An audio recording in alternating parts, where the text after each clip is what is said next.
Do I leave my 6+ year relationship? TL, DR, I, 35F, and he, 38 meters, have been together for 6+ years, mental health and not putting myself first. Should I leave him? Gonna start by a lot of this started with my own trauma. I've had 3 previous relationships that were loveless, as I call them. None of those guys said they loved me, and I was with them for 2 and 1.5 years. So I made it a point that I'd refuse to say it again unless it was said to me first. The 4-year guy said he didn't love me, and I was in my early 20s and stupid and stayed. The next one I knew I didn't love but thought this is better than being alone. The next one, when I said I love you, said, "What do you mean love? This isn't about love," and proceeded to gaslight me and cheat. Now I, 35F, and him, 38 meters, haven't been together over 6 years. We've had our ups and downs. But I got it into my head that I would never say it first again. We've had mostly ups until we didn't. We moved in with each other around 7 months into our relationship, and COVID happens around 8 months later. COVID was really hard on him while I thrived. I went back to school and finished my degree while he was still unemployed, waiting for a settlement from a workplace accident. He got settled in 2023. Around 2022 we had been living apart due to his parents' business needing support. During this time he made almost no effort, but I chalked it up to depression and took the reins. Around the summer he tried to break up with me. I fought for him because I knew he was just depressed. His friend just died from cancer and he was working 15-hour days, by choice, to help his parents unpaid, then sent him back to his parents. Over the next few weeks I began to grieve really badly and thought that I was going to come to terms with the relationship ending. Then I got sick. I thought I was just so heartbroken that I was making myself sick. But I got hospitalized, nothing major, but required a 2-week hospital stay, and I had sepsis. He came to support me and the talks of breakup disappeared. We spent the next year not talking about what happened. He moved back in as the parents' business closed. He acted as if nothing happened and it was the same as before the breakup talk. I feel like that was a big turning point of disconnection for me. Anyways, I stick through it without communication, but hopeful things would turn around. They did for a bit, but then in May, while playing on our volleyball team, he tore his ACL. He was devastated and went back to being depressed all summer. He's a bodybuilder type and refused to work out while injured. Now the whole summer he's been paranoid. It's summer 2023. He's worried people are following him in this and that due to his VSIB case. I didn't think anything of it and assumed he's just worried, which is valid. He starts to smoke a lot of weed. And has a situation where he thinks a department store told the government he's up to something. I just tell him he's smoking too much and to chill, thinking nothing of it. September comes around and he's smoking so much weed. And has full-blown psychosis and gets hospitalized and put on antipsychotics, which make his depression even worse and cause weight gain. He quit 3 months in. He had psychosis due to cannabis, said the doctors. Anyways, he quit smoking but then quit his medication without telling me, and slowly started smoking again. I thought the psychosis would be a one-off.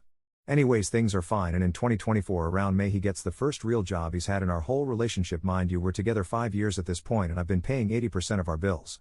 He starts pitching in, but I make more, so it becomes more of a 60-40 bill split, which is fine. Still took 20% burden away from me finally. While still working through my degree. He starts smoking more and more with the new job and still can't go to the gym because he works too hard.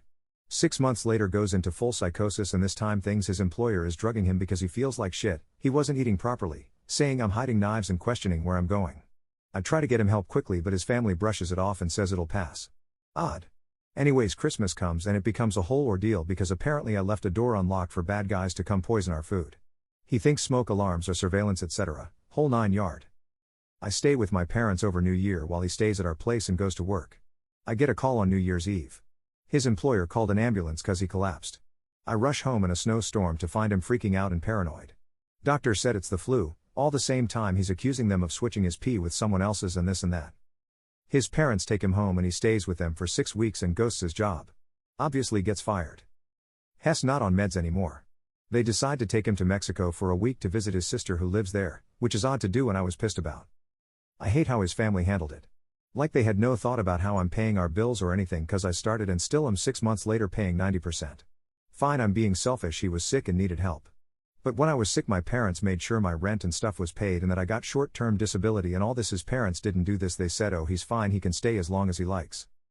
Made me really see how much I dislike his family and how they just shove things under the rug. It's common in our culture. But it makes me worry, if this happened to me, how would I get help? Would they tell my family? Anyways, since this psychosis we never recovered. We haven't had sex since probably November. I'm feeling more like I have a child or a roommate at this point. He doesn't pitch in. He says things like I work out so hard. I'm so tired. And it really irritates me. Did I tell you because of everything that's happened? I got a second full-time job to afford paying our bills. So I'm working close to 85-hour weeks to support myself and continue paying our rent and car payments. But he's too tired from being at the gym for 4 hours to do the dishes? May rolls around and I decided to go on a vacation by myself to get clarity. And realized I had been putting him first for way too long, and as selfish as this sounds, I wanted it to finally be my turn in this relationship. I realized sexually my needs were never met, we don't do foreplay and honestly I'm never warmed up. Romantic needs, how romantic can a guy that keeps just using his line of credit be really? And I was just generally not putting myself first. So I started doing that, stopped doing things for him and saying I'm working 2 jobs, I don't have time to do these things but you can. We've had fights and he told me to quit my new job because we'll figure it out, but I don't trust it. He hasn't held a job for more than 6 months our whole relationship. Sexually I keep fantasizing about men that will go down on me, he doesn't do this, or any type of doorplay. And now I'm struggling to decide if I leave. Also to go back to the top, he's never told me he loved me. When fighting I've mentioned previously I loved him but only during fights, I never do when normal because of my rejection from the past. Now if I leave my biggest fear is who's going to help me with our bills etc. My probation at my second full-time job is up this week. And I'll be permanent and it just dawned on me, I'm already paying all the bills $800 more a month, his portion of rent, will suck but is it really that much different? I'm pulling in around $5,000 after taxes a month so not really too much money when rent's $2,400 and car payment is $700, but I could swing it with both jobs and look for a roommate. Also not to mention when I went on vacation I had to ask someone else to babysit my dog who lives with us because she wants a vacation too. She spent a week crying and barely eating. Edit to add, he doesn't smoke weed now, not since December. He just goes to the gym 4 hours a day and complains about being so tired, which has started to be irritating to me. All our conversations revert back to his gym routine for some reason. Like a broken record. Half of me has been pushing it around saying it's his mental health doing this. I don't know, I feel like I'm weak. I have since been doing my hobbies 4 nights a week, the other nights into exhausted from work I make food, eat in bed and pass out before 10 p.m. Is this just how life is supposed to be in your 30s? After writing this it seems I know what to do, I just won't do it. Please help me frown.